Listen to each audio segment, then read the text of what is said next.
If you're considering taking protein and/or creatine and you don't know where to start, you don't know what to take, and you don't know what's going to happen when you take it, then make sure you watch this video because we're going to break it down step by step so that you can make the decision if you want to do it or not on your own. This question came from Facebook from Falakiko Pahulu Aloha. A bit of a tongue twist, hope I got that right. If I didn't, I apologize. And Falakiko asked, "Hi Brock, do you have any advice publicly available for a 19-year-old boy starting to work out in the gym in regards to taking protein or creatine? What's a good routine for taking those shakes?" In which I responded, "No, I don't, but I'll make a video for you and it'll be up within 1 to 2 weeks. So here we are making the video. Let's get into it. First of all, let's answer the protein side of the question, in which I have 4 points. The first point is, how much protein are you currently consuming? You have to be aware of how much protein you're consuming on a daily basis to know if you even need to supplement your diet with protein powder.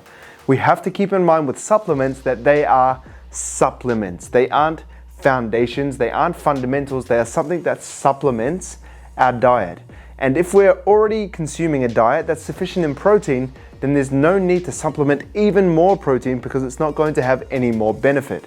So what I would recommend is tracking your calories, not to find out how many calories you're consuming in regards to this question, but more so to find out how much protein you're consuming throughout the day. For example, if this 19-year-old male is 75 kg, a good protein target would be 150 grams per day. And if they opened up MyFitnessPal and tracked their food throughout the day, I had oats for breakfast, I had a peanut butter sandwich for a snack, chicken salad for lunch, then I had a protein bar for afternoon tea, and then for dinner I had a steak, and then for dessert I had a tub of Ben & Jerry's. And that came to 120 grams of protein. That's okay, but it could be better. So you're looking for something with around 30 grams of protein. Great idea, that's a scoop of protein powder. So that is where I would recommend having a scoop of protein, because that would bump up your daily protein intake to a high protein diet. Now you're cruising. You're in a good position to build muscle or maintain muscle when you're cutting. However, if you track your calories and you end up finding that your protein is like 180 grams, there's actually no need to have a source of protein added into the diet. You don't need to have a scoop of protein. You don't need to put it in your oats. You could probably pull back your protein. You could probably decrease the size of the portions that you're having at dinner. If you're having a big steak, you could just have a medium steak if you don't really want to just keep chewing on that red meat. So once you're aware of how much protein you're consuming throughout the day, then we can take on the second point that I want to bring up. Do you know what a high protein food is? If now you have identified that you need to change and increase your protein, how are you going to do that? Sure, you can have protein powder, but what other protein sources are you having in your diet? Are you having milk, which is a great protein source, eggs, meat, red meat, fish, seafood, plant-based sources? If you're aware of what high protein foods you're having throughout the day, maybe instead of having a protein powder, you could just increase the portion of a high protein food that you like. And I have had some experience where some clients don't really enjoy having protein powder, especially when they have it with water. Kind of tastes a bit nasty sometimes. If you don't want to have protein powder, just remember, you don't have to. It's just a supplement. I would prefer you to actually consume it through whole foods. To get the answer to this question, it's a pretty simple Google, high protein foods, and you're gonna get a huge list. I've already listed off a few, but once you're aware of what foods are high protein, then you can begin to think of what foods you can increase in order to hit your protein goal. Because this takes me on to my third point. You need to consider a variety of protein sources. We don't just want to hit our protein through the same protein source day in and day out, because then you're not going to get the micronutrients and minerals from other foods that contain protein. For example, if you track your calories and you realize that you're only consuming 60 grams of protein today, super low, not enough, and you're like, well, I need to hit 90 grams of protein. How can I do that? Let's have 3 scoops of protein. My protein powder is 30 grams of protein, so I'll just have 3 scoops, 1 in the morning, 1 at lunch, 1 at night. You could do that.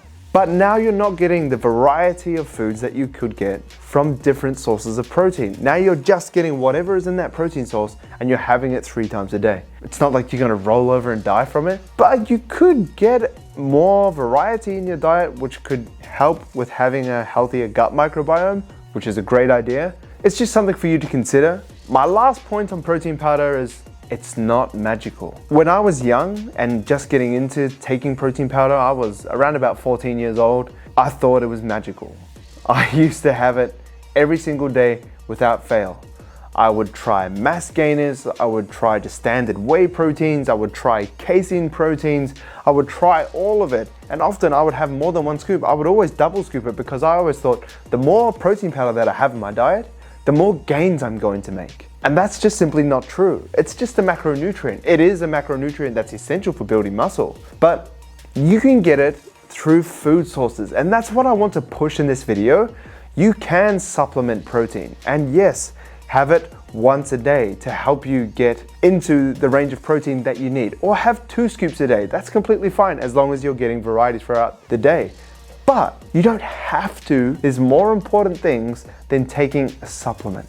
If you hit 150 grams of protein without protein and 150 grams of protein with protein, it's going to be the net same result. You're not going to be more jacked just because you had a protein powder. That's like saying when you mow the lawns, you get a better result when you mow the lawns 80% with the lawnmower, and then the last 20% you do it with scissors because it just seems to be more fun. It's not. It's the same thing if you just mow the lawns with your lawnmower. It's filtered milk. It's the offcuts of cheese. It's just a protein source. It's kind of just like drinking milk. It's kind of just like eating cheese. It's kind of just like eating yogurt, except it's processed, it's in a powder, so it's convenient and high in protein and relatively low in calories as well. My last point, when should you be taking protein powder?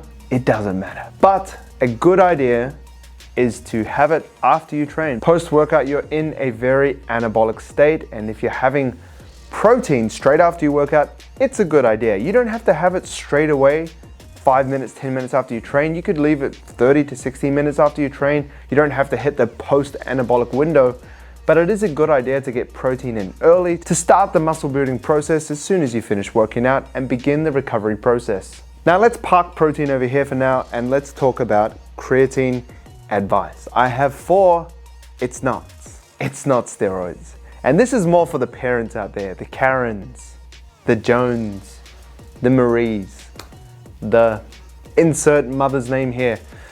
They seem to think that creatine is some crazy drug that's gonna get you crazy jacked. And if it was, I would be having it every day, which I do, but I would be a monster. It's just not. It's not a drug. It's not illegal. You don't inject it into yourself. You don't snort it. You could maybe snort it. Let me know how that goes in the comments if you've ever snorted creatine. Sounds like a good night, maybe. It's something that our body naturally produces. But when we supplement creatine, we just have higher levels of creatine in our system. The second thing, it's not important.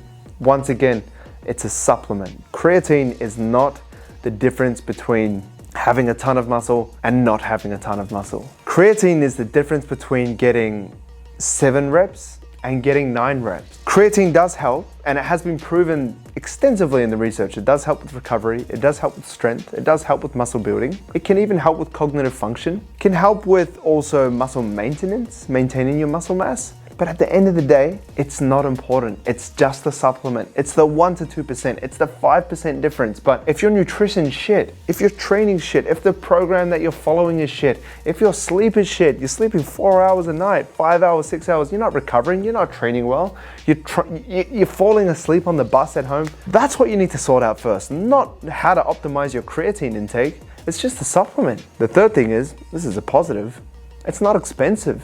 It's one of the cheapest supplements on the market, and that's why it's pretty popular, because it has a ton of research, but also not a lot of barriers to actually consuming it, but it's still really well priced for the amount of efficacy that it has, because there's things that have 0 efficacy, like shitty fat burners that influencers will promote to you, and they'll be like 90 bucks a tub, and it doesn't do anything. It's just got caffeine and stimulants in it. You may as well just have a coffee and work out. You're gonna get just as much results as you would with having their fancy fat burner pre-workout. The fourth, it's not complicated. And this is how you take creatine.